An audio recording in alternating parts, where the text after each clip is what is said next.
अस्सलामुअलैकुम दोस्तों, मैं हूं शाहिद। आप देख रहे हैं शाहिद ओगटेक। दोस्तों, आज का हमारा लेसन नंबर 19 है, जिसमें हम लोग पढ़ेंगे what is fuse and types of fuse.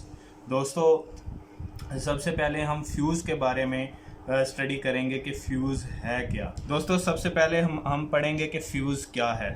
Fuse के बारे में हमें पता चलना चाहिए कि फ्यूज़ ऐसी क्या चीज़ है, फ्यूज़ की डेफिनेशन क्या है। दोस्तों, फ्यूज़ की डेफिनेशन ये होगी कि दोस्तों हमारी जितनी भी इलेक्ट्रिकल अप्लायंसेस हैं, like electrical fan, ceiling fan, pedestal fan, LED light, energy saver, LED, आपकी एलसीडी, रेफ्रिजरेटर, वॉशिंग मशीन, जितनी भी हमारी इलेक्ट्रिकल अप्लायंसेस हैं उनके अंदर किसी भी किस्म का शॉर्ट सर्किट हो सकता है। दोस्तों, वो आपकी कोई भी अप्लायंस फुल आपकी शॉर्ट हो सकती है, उसकी बॉडी शॉर्ट हो सकती है, या उसके अंदर कोई इलेक्ट्रिकल फॉल्ट आने की वजह से वो पूरी मोटर आपकी शॉर्ट हो जाती है। जब भी वो शॉर्ट होगी तो वो अपनी मुकर्रर करदा करंट से ज़्यादा करंट लेना शुरू हो जाती है। वो अप्लायंसेस बहुत ज़्यादा करंट अपने अंदर खींचना शुरू हो जाती है, जिसकी वजह से हमारा बहुत ज़्यादा नुकसान हो सकता है। हमारे अप्लायंसेस में आग लग सकती है, हमारी वायरिंग में आग लग सकती है। तो इन तमाम नुकसानात से बचने के लिए हम फ्यूज़ का इस्तेमाल करते हैं।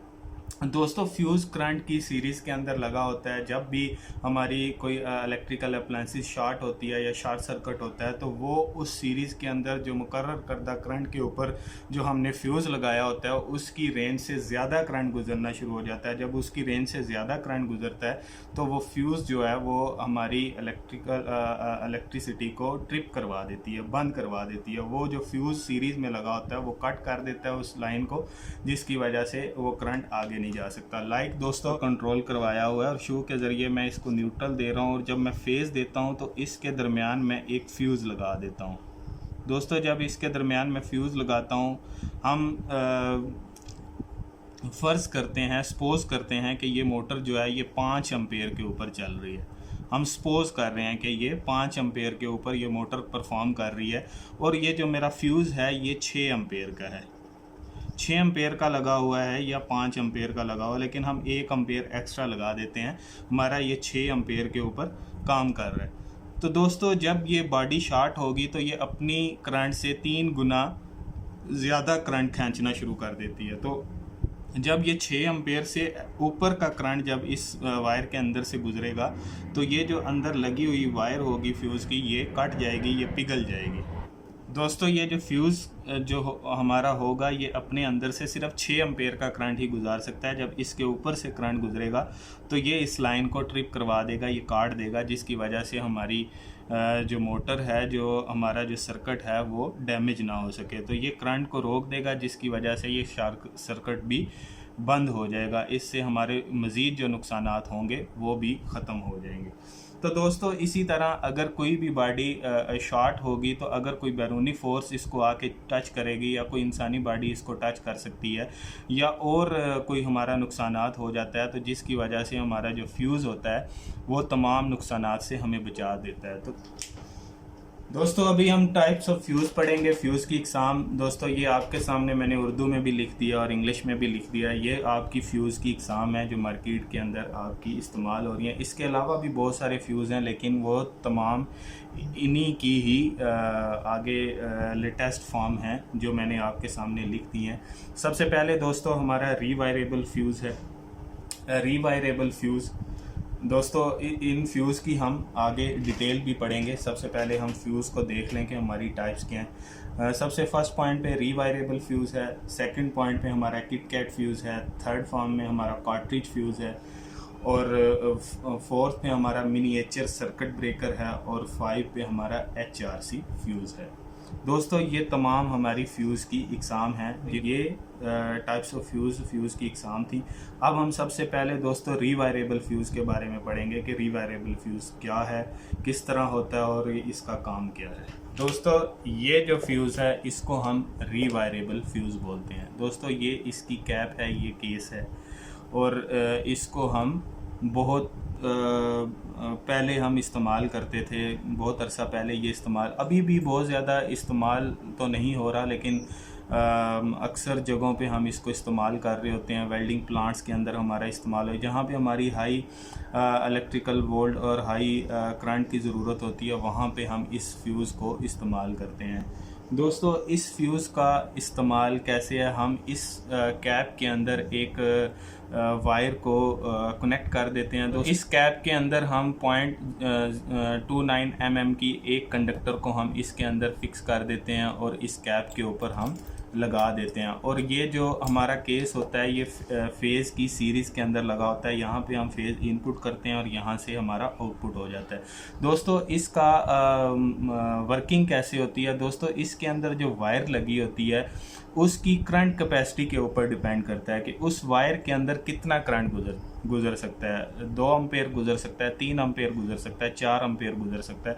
दोस्तों इसके अंदर जो वायर लगी होती थी जब तक वो पिघलती नहीं थी तब तक ये ब्रेकर करंट को ब्रेक नहीं करता था। ब्रेकर का मतलब ब्रेक करना, काट देना। फ्यूज़ का मकसद भी, ब्रेकर और फ्यूज़ एक ही चीज़ है। फ्यूज़ हम बहुत पहले हम यूज़ करते थे, बहुत पुराने बहुत अरसा पहले हम इस्तेमाल करते थे। और फ्यूज़ जो है वो इस ब्रेकर जो है वो फ्यूज़ की लेटेस्ट फॉर्म है, जदीद फॉर्म है। दोस्तों इस वायर के ऊपर डिपेंड करता था, जब तक ये वायर नहीं पिघलती थी तब तक हमारा जो करंट है वो कट नहीं होता था, हमारा ब्रेकर ब्रेक नहीं होता था तब। तो दोस्तों इसको रीवायरेबल फ्यूज़ इसी वजह से बोलते थे कि इसके अंदर जो वायर है हम उसको दोबारा यूज़ कर सकते थे। जब वो पिघल जाती थी उसको निकाल के हम नई वायर को अटैच करके इसको बंद कर देते थे। दोस्तों ये अभी इस्तेमाल नहीं होते क्योंकि ये करंट के 1 सेकंड के 10वें हिस्से बल्कि उससे भी कम हिस्से में ये काम करता है। इसकी वर्किंग बहुत ज़्यादा स्लो है। इसके अंदर हमारी बहुत सारी चीज़ें जल जाती थी और हमारा ये सेफ्टी इतनी ज़्यादा मजबूत नहीं होती थी। तो इस वजह से ये जल्द फ्लॉप हो गया, इसकी जगह अब ब्रेकर ने ले लिया। दोस्तों किटकैट फ्यूज़ भी रीवायरेबल फ्यूज़ की ही तरह है। ये हमारा किटकैट फ्यूज़ है दोस्तों। इसके अंदर ये इसकी कैप है, ये केस है। दोस्तों ये एक पियानो टाइप फ्यूज़ भी हम बोलते हैं क्योंकि ये हमारी जो पाकिस्तानी फिटिंग है उस बोर्ड के अंदर फिक्स हो जाता है। बोर्ड्स के अंदर हम इसको फिक्स कर देते हैं क्योंकि रीवायरेबल फ्यूज़ को एक मखसूस जगह के ऊपर फिट करके उसको लगाया जाता था, लेकिन ये बोर्ड के अंदर ही हमारी स्विचेस वाली जगह पे फिक्स हो जाता है और इसके अंदर भी दोस्तों वायर यूज़ होती है। इसको भी हम रीवायरेबल फ्यूज़ बोल सकते हैं, लेकिन इसकी जो शेप है वो लेटेस्ट बना दी है, इस वजह से इसको किटकैट फ्यूज़ बोल देते हैं हम। और इसके अंदर यहाँ पे हम वायर को लगा देते हैं और लगा के इस केस को हम यहाँ से बंद कर देते हैं। ये भी एज अ फ्यूज़ हमारा काम करता है। जब भी इसके अंदर इस वायर से एक्स्ट्रा करंट गुजरती है तो ये वायर पिघल जाती है, जिसकी वजह से हमारा फ्यूज़ काम करना छोड़ देता है और हमारा सर्किट महफूज हो जाता है। तो दोस्तों इसको किटकैट फ्यूज़ बोलते हैं। अभी दोस्तों हम पढ़ेंगे कार्ट्रिज फ्यूज़ के।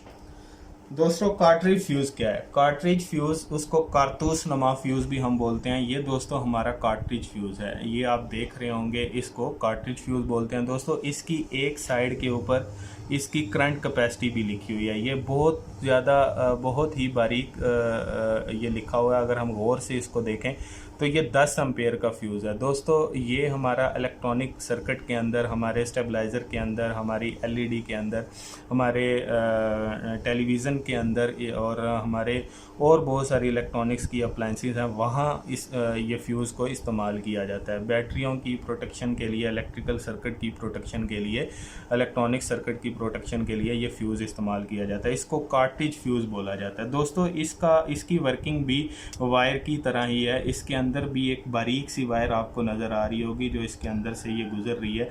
ये वायर की कैपेसिटी ही 10 एम्पेयर है। ये 10 एम्पेयर का मकसद ये है कि ये इसके अंदर जो वायर अटैच हुई है, जो इसके अंदर वो सीरीज़ के अंदर लगी हुई है, उसके अंदर करंट गुजारने की जो कैपेबिलिटी है वो 10 एम्पेयर है। अगर उसके अंदर 11 एम्पेयर गुजरेंगे या 12 एम्पेयर गुजरेंगे तो ये वायर पिघल जाएगी और ये फ्यूज़ भी हमारा ब्लैक हो जाता है। जब ये पिघलती है तो ये फ्यूज़ ब्लैक हो जाता है, जिससे हमें पता चल जाता है हमारा फ्यूज़ जल गया। अक्सर औकात ये ब्लैक नहीं होता, हमारी वायर पिघल जाती है लेकिन ये शीशा जो है ये ब्लैक नहीं होता। तो उस वजह से भी हम इसको जब मीटर के साथ चेक करते हैं तो दोस्तों इसके अंदर करंट पास नहीं होती। दोस्तों ये हमारा कार्ट्रिज फ्यूज़ है या इसको कारतूस नुमा फ्यूज़ बोला जाता है। Miniature circuit breaker. दोस्तों सर्किट ब्रेकर एक आपकी फ्यूज़ की एक लेटेस्ट फॉर्म है, जदीद किस्म है। ये सबसे ज़्यादा इस्तेमाल किया जाने वाला सर्किट ब्रेकर है, फ्यूज़ है। इसको फ्यूज़ भी हम बोलते हैं, सर्किट ब्रेकर भी बोलते हैं। सर्किट ब्रेकर इसका लेटेस्ट नेम है। दोस्तों बहुत ज़्यादा इस्तेमाल किया जाने वाला ये हमारा सर्किट ब्रेकर है। सर्किट ब्रेकर की शेप क्या है दोस्तों, ये हमारा सर्किट ब्रेकर है।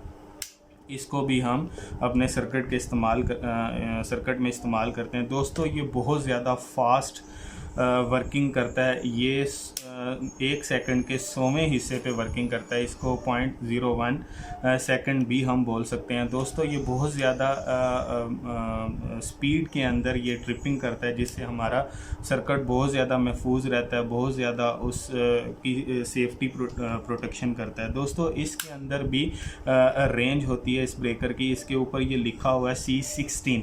इट मीन्स इसमें 16 एम्पेयर करंट की कैपेसिटी है। अगर 16 एम्पेयर से ज़्यादा करंट गुजर गया तो ये ट्रिप कर देगा, ये सर्किट को ऑफ करवा देगा, बंद करवा देगा।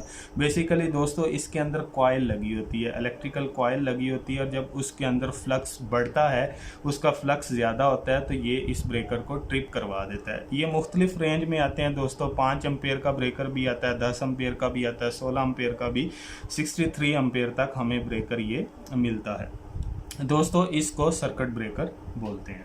दोस्तों HRC फ्यूज़। HRC फ्यूज़ कुछ इस तरह से होता है दोस्तों, बहुत बड़े साइज़ के अंदर ये मौजूद होता है दोस्तों। काफ़ी ज़्यादा बड़े साइज़ के अंदर भी होते हैं HRC फ्यूज़। नाम से ही ज़ाहिर है हाई रेटिंग कैपेसिटी फ्यूज़। दोस्तों ये हमारे ग्रिड स्टेशन के अंदर, ट्रांसफार्मर के ऊपर और बड़े बड़े लेवल के ऊपर हम इस फ्यूज़ को इस्तेमाल करते हैं। दोस्तों ये बहुत बड़ी एक स्टिक नमा फ्यूज़ होता है, और एंड पे इसके थिम्बल लगे होते हैं, हमारे सिल्वर के भी, कॉपर के भी थिम्बल लगे होते हैं, और दरमियान में एक ट्यूब टाइप एक फ्यूज़ होता है।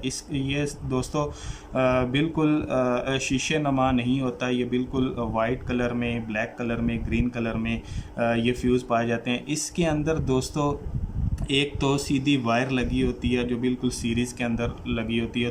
दूसरा इसके अंदर दोस्तों मैग्नीशियम डाइऑक्साइड भी इसके अंदर भरा होता है, जिसको हम सिलिका जेल बोलते हैं। दोस्तों सिलिका जेल भी इसके अंदर पाया जाता है। दोस्तों मैग्नीशियम डाइऑक्साइड क्यों पाया जाता है दोस्तों, आपको पता होगा मैग्नीशियम डाइऑक्साइड, सिलिका जेल नमी को भी जज़ब करता है, क्योंकि ये ओपनली हमने यूज़ किए होते हैं, और इसके अंदर बारिश के अंदर भी ये लगे होते हैं, नमी के अंदर भी लगे होते हैं। तो जिसकी वजह से ये नमी की वजह से ये इसके अंदर कोई प्रॉब्लम ना हो, टेक्निकली कोई फॉल्ट ना आए, तो इस वजह से मैग्नीशियम डाइऑक्साइड भरा जाता है। दूसरा दोस्तों इसके अंदर बहुत ज़्यादा स्पार्किंग होती है, क्योंकि हाई रेटिंग कैपेसिटी होता है, बहुत ज़्यादा शॉर्ट सर्किट के ऊपर ये लगे होते हैं, हाई रेटिंग कैपेसिटी के ऊपर ये परफॉर्म कर रहे होते हैं, तो आग लगने का ख़तरा ना हो। तो मैग्नीशियम डाइऑक्साइड आग लगने से भी बचाता है, उसको जल्दी फ्यूज़ करवा देता है, और उसके अंदर स्पार्किंग नहीं होने देता। तो ये दो काम करता है दोस्तों सिलिका जेल। और दूसरा दोस्तों जब ये जल जाता है, तो क्योंकि बहुत ज़्यादा हाई स्पार्किंग होती है, हाई रेटिंग कैपेसिटी होती है, तो ये बिल्कुल ब्लैक हो जाता है, जिससे हमें पता चल जाता है ये हमारा फ्यूज़ जो है ये ख़त्म हो गया है, इसकी जगह हमें चेंज करके नया लगा देना चाहिए। दोस्तों मैं आपको इसकी पिक्चर भी दे दूंगा, थंबनेल में आपको पिक्चर भी मिल जाएगी हाई रेटिंग कैपेसिटी की HRC फ्यूज़ की। तो आप लोग अपने इर्द गिर्द ट्रांसफार्मर्स के ऊपर आपके 3 फेजेस के ऊपर ये HRC फ्यूज़ लगा हुआ होता है, वो भी आप लोग देख सकते हो। तो दोस्तों ये हमारा HRC फ्यूज़ था, हाई रेटिंग कैपेसिटी। उम्मीद करता हूँ आपको ये लेसन बहुत अच्छे से समझ आई होगी, और आप लोगों को अच्छे से समझ आई होगी। दोस्तों एंड पे मैं आपसे एक ही रिक्वेस्ट करता हूँ कि वीडियो को ज़्यादा से ज़्यादा लाइक, शेयर और सब्सक्राइब किया करें। दोस्तों मेरी दुआ है कि अल्लाह ताला आपको कामयाब करे, अल्लाह ताला आपको हर किस्म की मुसीबत परेशानी से दूर रखे, अल्लाह ताला आपको अपने हिफ्ज़-ओ-अमान में रखे। ढेर सारी दुआओं के बाद मैं आपसे इजाज़त चाहता हूँ। अल्लाह हाफिज़।